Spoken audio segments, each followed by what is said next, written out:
Hello everyone. Couple of things. I'm just gonna do a little tour of the layout. What layout of it is. A couple of JReb friends from our website told them I'd do a tour of the layout. So we'll start out here in the staging area. You look down is underneath. I still have the engine yard to put in, or engine facility thing for NS. Just a little area to kind of hold all the engines. It holds about 4 trains. It's not really to hold any kind of trains, really. It's just to make up trains to throw in the way for operation. It's the main line back here. Shoots that way. And pow. That way. What? Sorry. So it comes out here. It goes up here and out. Take you around to where it comes out to. Sorry. Got an island to get in the way. They come out here. And they will travel up this way. And head into this little town that I've, for some reason, called CP Harris. It's after Captain Phil Harris of The Deadliest Catch. Kind of corny, but whatever. Got a building that I made up from Precision Tools Walther's kit. There's a station that I'm working on. This is going to be where the interchange is with NS and DM&L, which is a fictional layout or a railroad my dad and I made up for my mom. So, and there's another beaten, battered building I got to take care of. Didn't survive the move all that great. So. Look, come up here. Here's the station. There's 2 of the DM&L engines that we have. This is the paint scheme that I borrowed from a fellow online. He's on Highball Graphics as one of the freelance painters. Thought he did a pretty good job, so I wanted to incorporate that in my paint scheme for. And this is supposed to be the order scheme the DM&L used. Was to have a big logo on the side, but I'm no good at making custom decals, so anywho. This is the station. They go on the other side. This goes around. This is the interchange. DM&L spreads out to the left there, and NS comes way over here and drops right down back in the staging. It's basically almost a 2.5%, so it's like my mini Saluda. You can see it drops kind of like Saluda. This one will come up, and this is where all the fun is. Comes up this way, crosses this little bridge, and then around into this bridge. And we have the power plant area. This is where they're going to have a flood loader. Not a flood loader, sorry, a rotary dump in that building back there. This isn't going to be on here. I just put this here to see if I can add some visualizations to it to see if I can figure something out. Rotary dump house.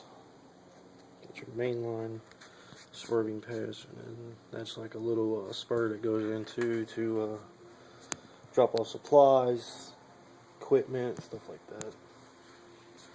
Then we swing around this big old curve here.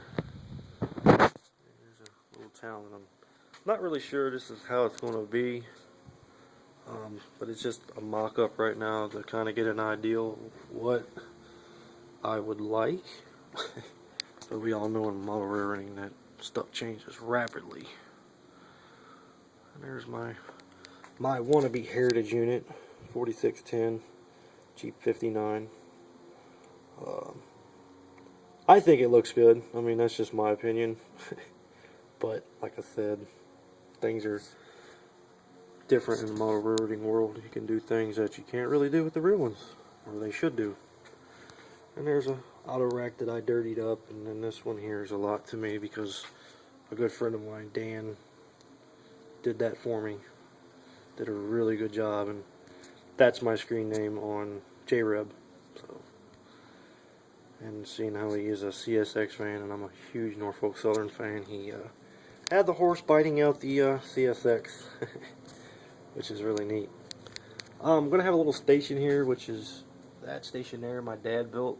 I think he really did a good job from that from scratch. I'm going to have some kind of industry in here. I have no idea what. I'll figure that out down the road, but I'll throw a switch in there just to keep the maintenance down so I don't have to tear up track just to put in a new spur. Then we swing around this curve here, and kind of in this area here, I'm going to have a little location like farm, West Virginia or Virginia.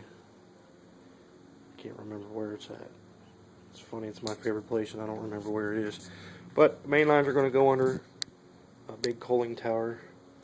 And then there's going to be a spur over here that goes around to feed the yard, which comes into here, and this is where the yard will be. It's not going to be a huge yard, just something to hold some interchange cars, some cars that, you know, that need to be moved around to the main line over here. Small engine facility for the DM&L, which is this whole upper area is for the DM&L. This will swing in. Of course, this has got to come up, and we all know that. So, but what I'd like to do is have the main lines swing in off here. These two lines, they're going to swing in here. I'd like to have one do. Sorry. Kind of want one to come up like this and along the edge of the layout, and then that's going to kind of rise. Well, I can't have it rise there. Let's see. But anyway, yeah, this is where the yard will be. It's probably going to dead end here on the edge. This is all going to be covered with wood, of course, to block the view of the laundry area and the workbench. But what I'd like to have is there's going to be a portal here, kind of hidden from a roadway. It's going to go over top, and that's going to swing around and go out that way and back around to that side opposite the pole, so I can have a bigger staging area for DM&L. But I'd like to have the yard dead end kind of here, and then have a road bridge go over top to kind of block the main line going out and the yards. Probably put a mirror back there, as some people do.